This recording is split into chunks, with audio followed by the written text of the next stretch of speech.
welcome back. At the end of last class, I gave this question where I told you that there are some classes given. All of these are classes here that reflect weight, and the weight was actually in kilograms. I'm just going to make a note of that here. The weight was actually in kilograms, and this was a frequency, which means how many times weights occurred in these categories, groups, or classes. All right, and the objective was for you to calculate the mean. Now, obviously, the fact that we have classes here indicate that we're dealing with grouped data. So clearly we're dealing with group data because these are classes or groups. So this tells you straight away, once you see from 1 to a certain number, so on, you know that these are classes or groups, which means you're dealing with grouped data. Now you're given information for 2 columns. You are given the clue that the table would have 4 columns, and you would have to fill out the rest here. Now, obviously, frequency off the bat is referred to as F. All right. Now, for those of you who worked the problem, you would have realized that this column here would be for midpoint. So let's indicate midpoint here. And because it's grouped data, I'm just going to indicate that we're dealing with grouped data. Okay. Because it's group data, we have to use a midpoint as X. All right. Now, if you remember from last week's lesson, X would be the score.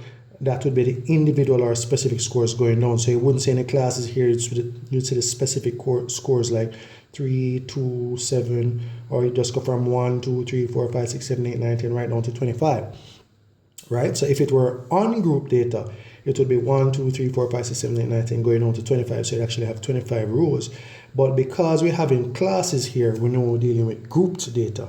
So therefore, X would have to be in the midpoint once we're dealing with group data. Right? If we had the specific individual values, then this column would be X. But because it's group data, the midpoint would be X. And of course, this would be F times X. We would need these 2 columns to go ahead and estimate the mean for this group data.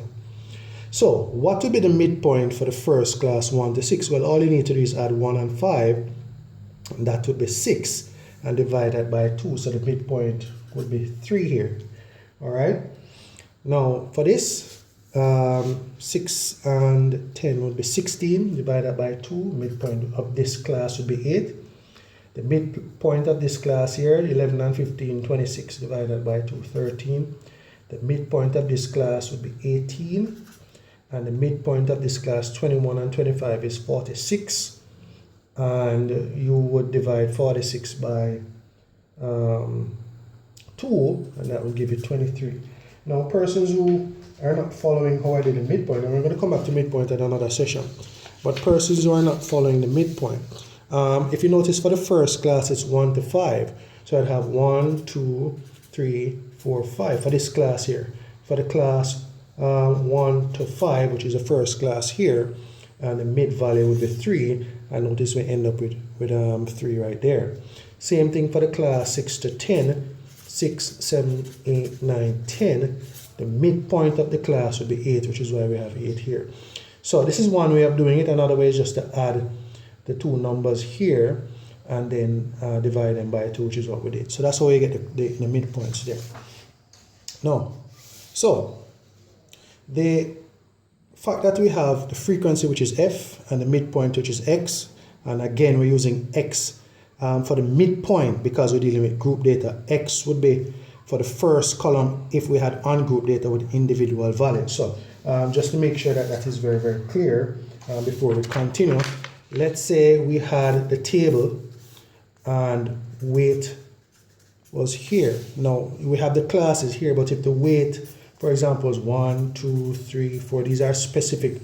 So this would be ungrouped data. That would be ungrouped. So here, this would be X, we'll be using this for X. But because we're dealing with group data, and we're not so sure of the specific values here, this is just, for example, like a range in a sense. So what we have to use is the middle value, which is midpoint. So this becomes X because it's group data. All right, now all we need to do is to multiply these numbers because this is f and this is x. So we need f times x, which means we're multiplying these numbers. So obviously 3 times 3 is 9. All right, 7 times 8, I believe, is 56. 12 times 13, we'll just pull for the calculator here. 12 times 13 is 156. All right, and we have 18 times 18. So 18 times 18 would give us 324, and 10 times 20 times 23, 10 times 23 is 230. So we have the relevant information now to go ahead and try to figure out what the estimated mean is for group data. Once we're dealing with group data, we have to say estimated mean. If it's on group data, we're going to get the specific mean. But once it's group data, it has to be an estimate. And the reason why it's an estimate because we're using a midpoint. All right, we're using the middle values. All right, so the first thing we need to find is the sum of the frequency. So the sum of f, which is a frequency, means that you're adding up all of these numbers here. So 3 and 7 is 10, and 12, 22, and 18, 40, and 10 is 50. So the sum of the frequency would be equal to 50. The next thing we need is the sum of f times x, which means we're adding up all of these numbers here. So we're going to pull for the calculator again. So this would be 9 plus 56 plus 156 plus 324 plus 230, which would give us a sum of 775. So we're going to just indicate that. Now once we have these two values, it's very simple. So the estimated mean, which is this symbol here, x with a stroke on top, is equal to the sum of f times x divided by the sum of f, sorry. So all we need to do is to figure out that value. So the estimated mean, the sum of f times x is 775, and the sum of the frequency is 50. So the estimated mean for this group data would be 775 divided by 50. So 775 divided by 50, and that answer is 15.5. Now it says estimated mean, which is the estimated weight. So that is what you were asked to find, estimated weight. So this would be 15.5 kilograms. Okay, and this would actually be the estimated weight.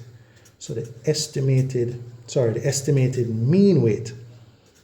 Estimated mean weight in kilograms. So this would be the estimated mean weight. So you were asked to give your feedback. So I hope that most of you got it correct. If not, you can just go through this again and then you'll see where you made the error, and then we'll take it from there. All right, guys? So I'll see you guys on the next video really soon.